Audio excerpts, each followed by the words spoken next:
So, between the whole Ravenholm thing, the antlion nest, and everything to do with the Wardens, Resistance 3's middle section has been a bit of a slump.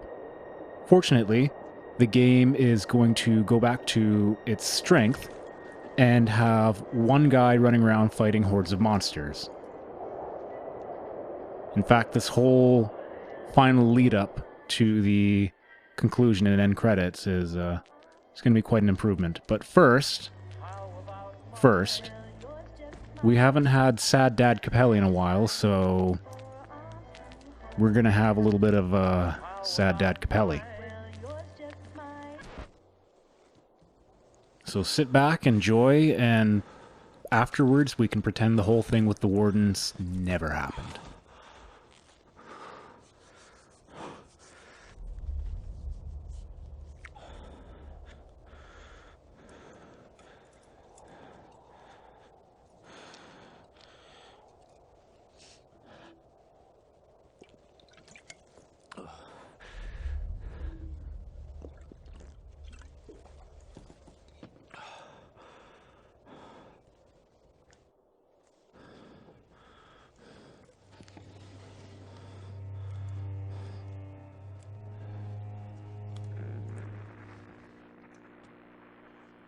Hello? Not even sure if this thing's working.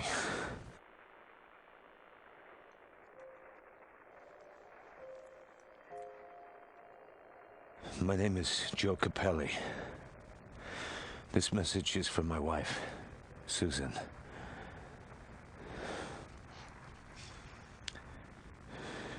I miss you.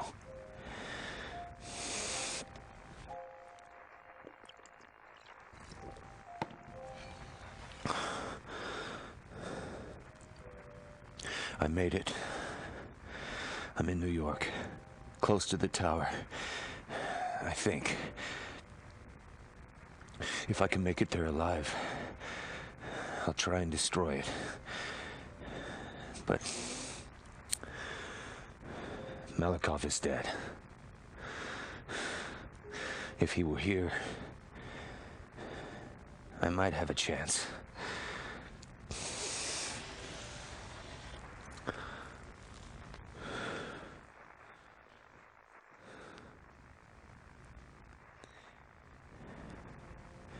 I did like you said. I tried my best.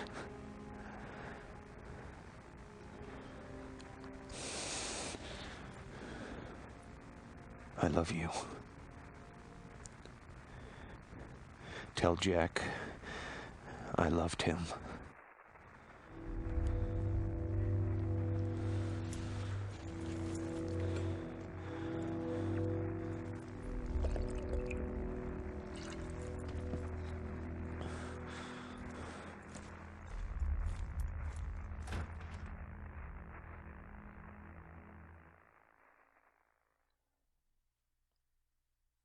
Alright, it's time to shoot some aliens now. So we're in New York. As you can see, the terraforming of the planet has really started to take hold here. There's the tear into, what, another dimension that we saw at the end of Resistance 2? Or a tear, at any rate.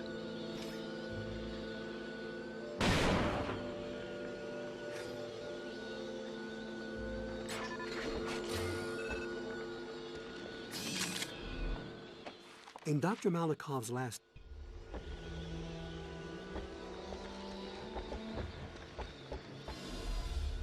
At present, the art design isn't vastly changed from when we were crawling around bombed-out buildings earlier in the game. It's just that now they're covered with snow. It's going to be a bit quiet. Only a few drones out for now, but once the Chimera sort of get wind of our presence, we will see a lot more of them coming around.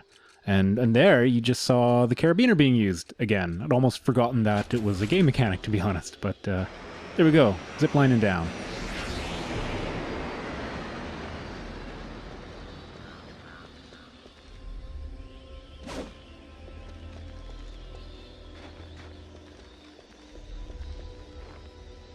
Here's also a new game mechanic being employed. I had forgotten about this, despite playing this game a bunch of times, but yeah, there are now going to be yellow glowing batteries that we can shoot from here on out.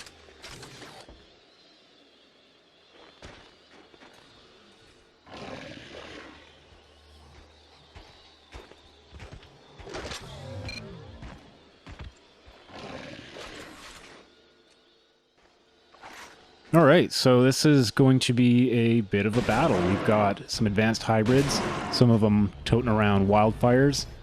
This assault on the Chimeran defenses is actually pretty intense, especially on higher difficulties.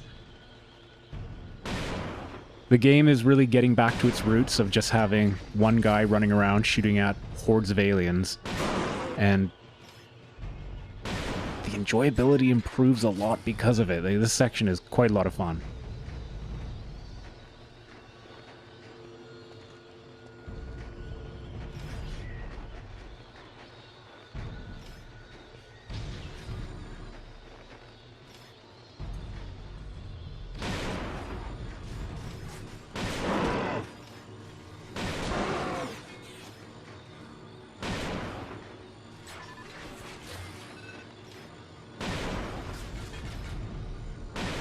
The AI is not perfect. They know I'm there, but they're a bit slow to muster their defenses as long as you stay back and snipe at them.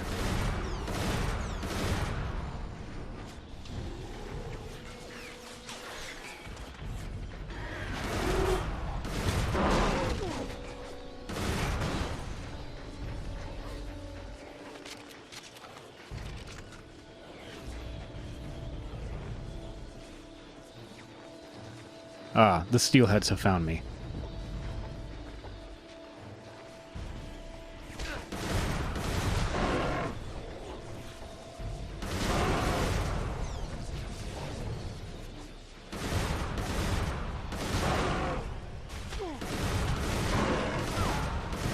It's this encounter that we really get to see how effective steelheads can be when supported by standard hybrids and drones and snipers. Having them being able to shoot us through the wall is, well, it's proven to be quite a challenge.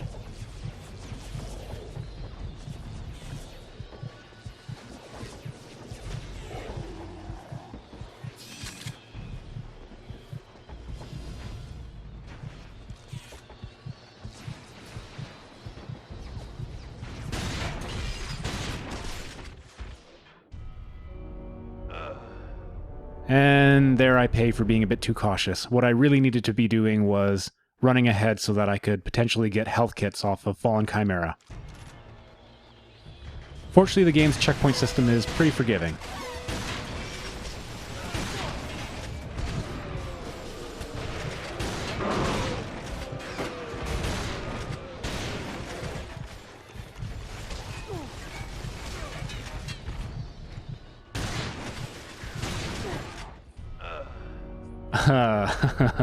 Let's try that again.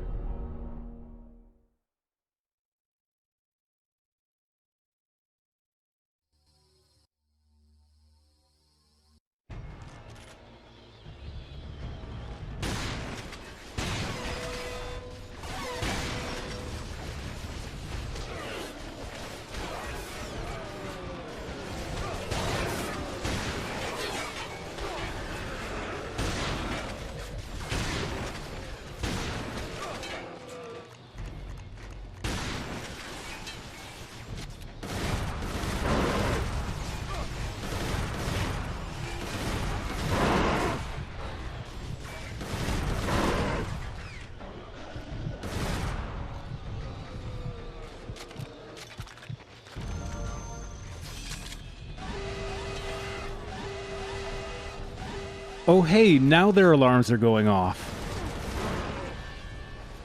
So the Ravagers are coming out to play now. Now that I have a toehold into their base, though, they're going to have some problems getting rid of me.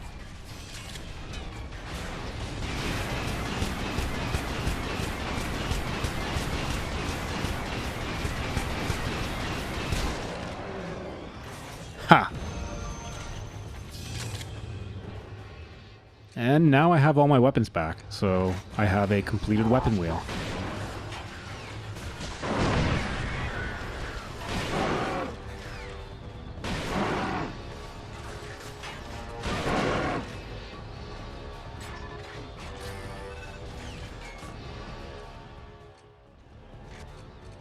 One thing that I do miss here is that this game doesn't have a bullseye Mark II. Unlike Fall of Man, where you get the blue laser bullseye from the hybrids that shoots faster, does more damage, we don't get that here.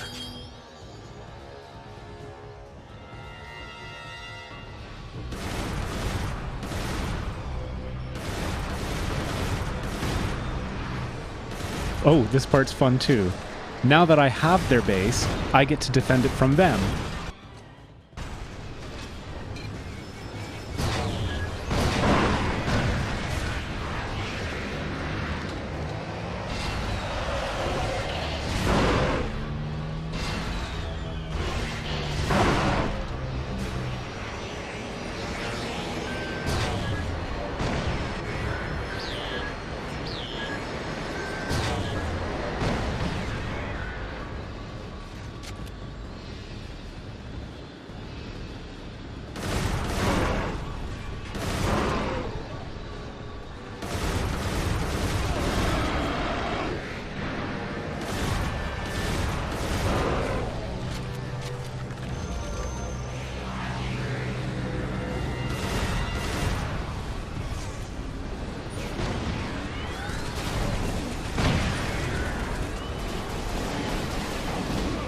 Those Ravagers could prove to be a problem, but the Chimera haven't opened up the gates yet. So, as long as I can kill them quickly, I will be relatively safe. They are currently all trapped outside.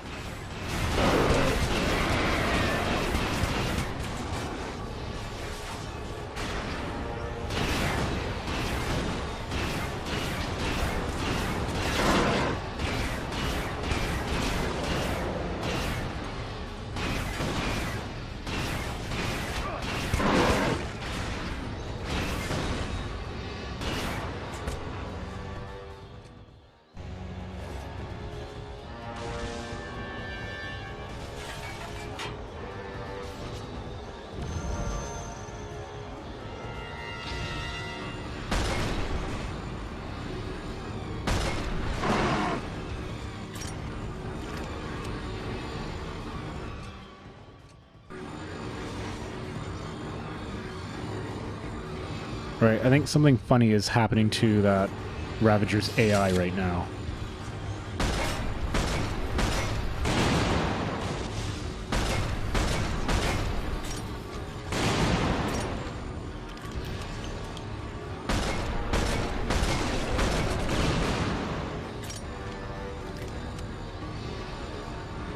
How was that?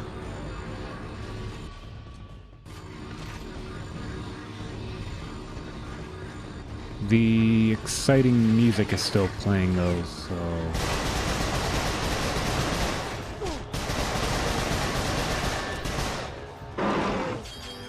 You know, honestly, I might have just missed a couple Chimera inside the base, and they only just found me. So that worked out alright.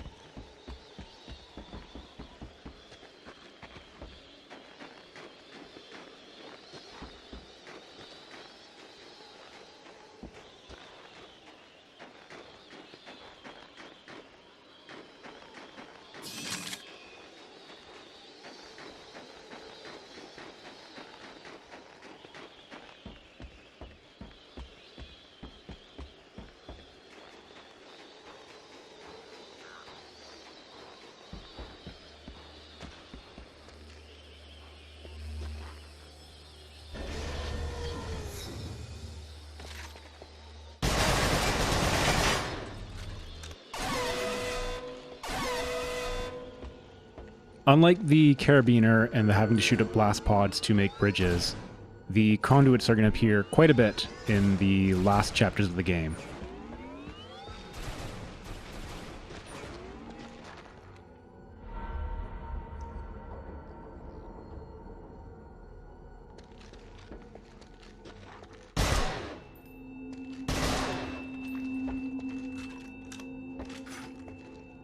That was a spinner. I didn't need to kill it. Spinners are... I may have mentioned this earlier back at the boat level, but spinners are the creatures that are going around creating grim pods when they find humans. Looks like this Serpa fella committed suicide before anything could get to him, though. Spinners are harmless, though. Some of the lore in comic books and novelizations make it sound like they do have a poisonous bite that they use to take down humans, but in-game, they just sort of are moving decorations.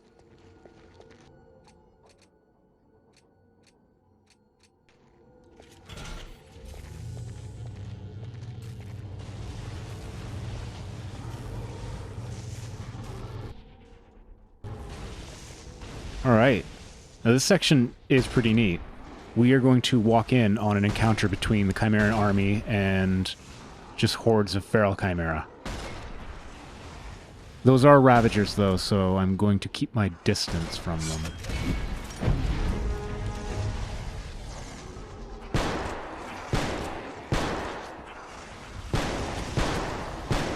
Uh-oh.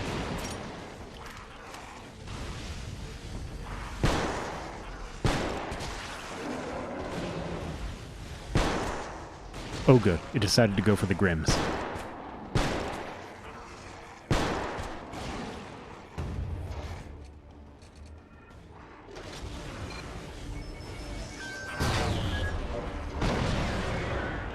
Well, that was satisfying.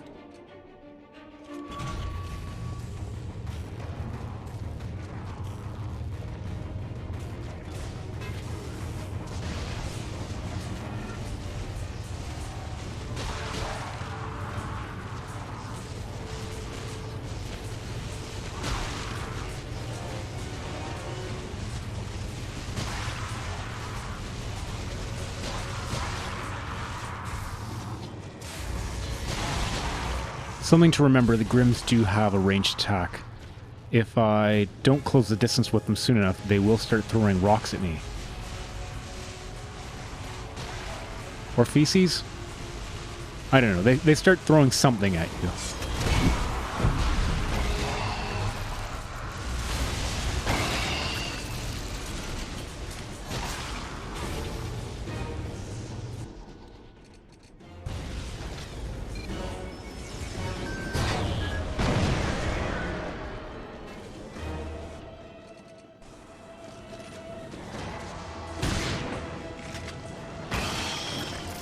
Oh, hello. Well, that's certainly interesting. Unlike the Ravenholm stage, this encounter with the Waves of Grims is a lot more satisfying since you have your entire array of weaponry.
So that spray paint, so that graffiti you saw on the wall there, that was a image of a Widowmaker.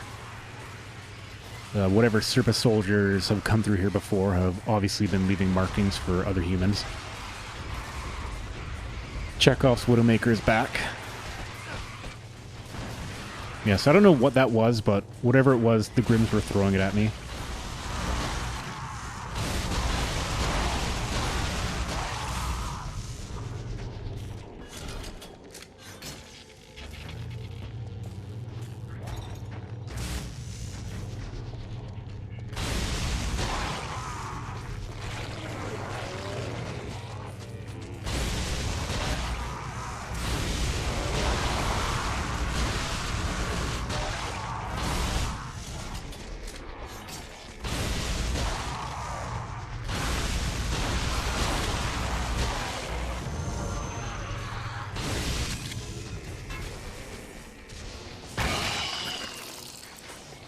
Oh, I think I wasted that.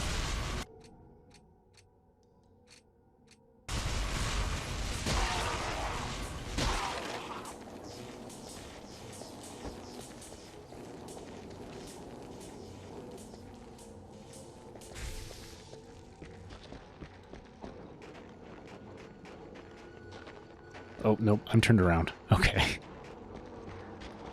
Back towards Chekhov's Widowmaker.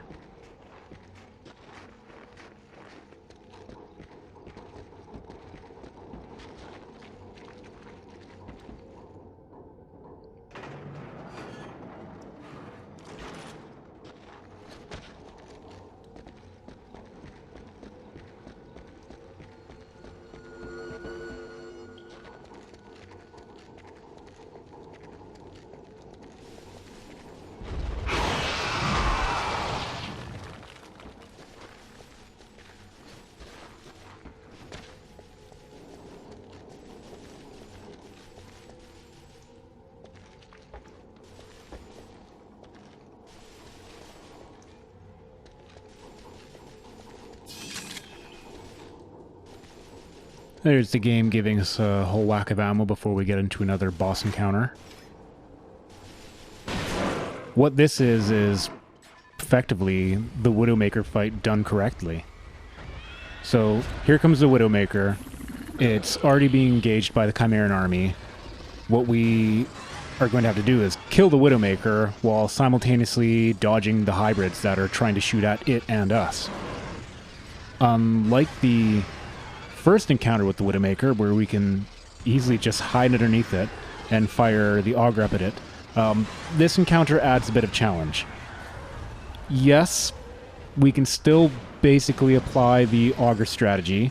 However, the hybrids are going to try and take cover in the train tunnels, subway tunnels. They're going to try and take cover in there as well. So even while I'm trying to auger kill the Widowmaker, I have to make sure that I'm watching out for any hybrid that comes along.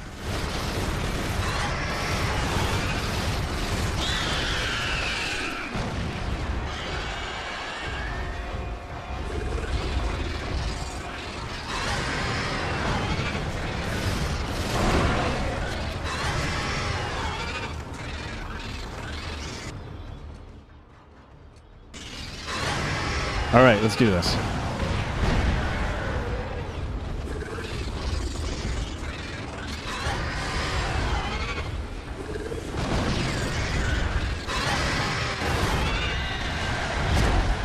Oh boy.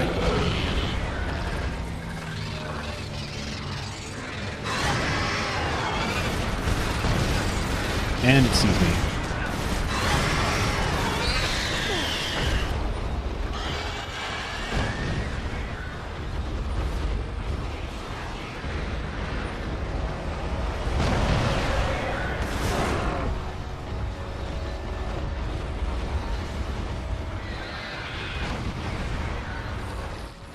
So that's first stage down. I'm going to move into that subway area I was talking about. Again, you have to be vigilant for hybrids taking cover, as they will. Oh, yeah.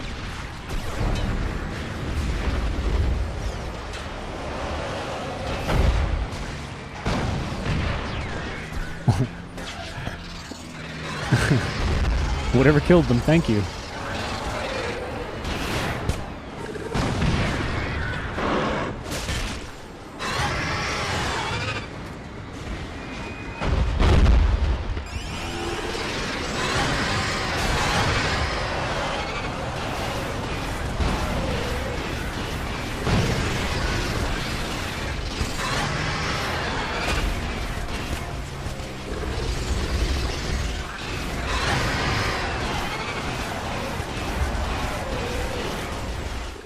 Well, I contend that the auger is still the most effective way, simplest, safest way to kill the Widowmaker. I am out of auger ammo, so we're gonna have to brave the surface.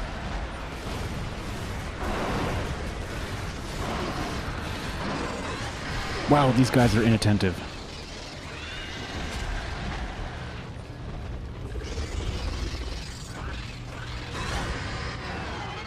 the Widowmaker has better awareness of my presence than the hybrids.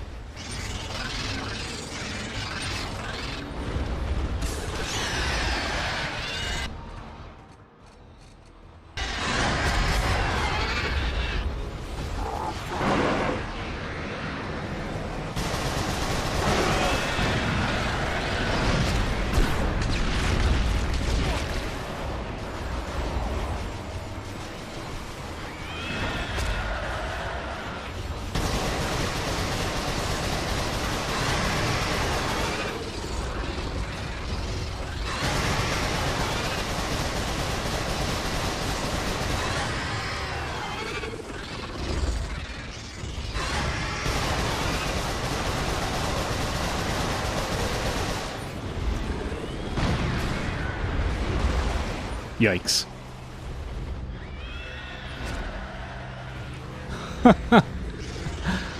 Oh, I didn't realize the Widowmaker could stab right through the ground there.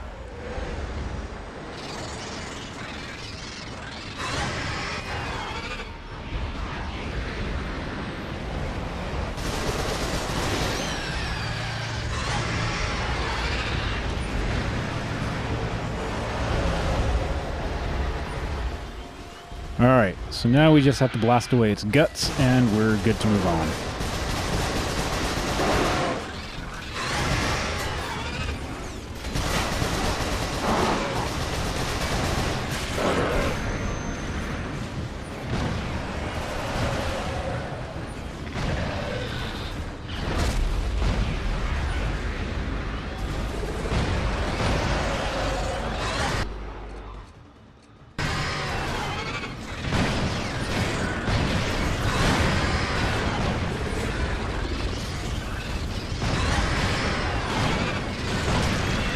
And there you have it. Remarkably, all the hybrids are going to disappear at just this moment as well, so I can, you know, safely and quietly leave the section totally unmolested.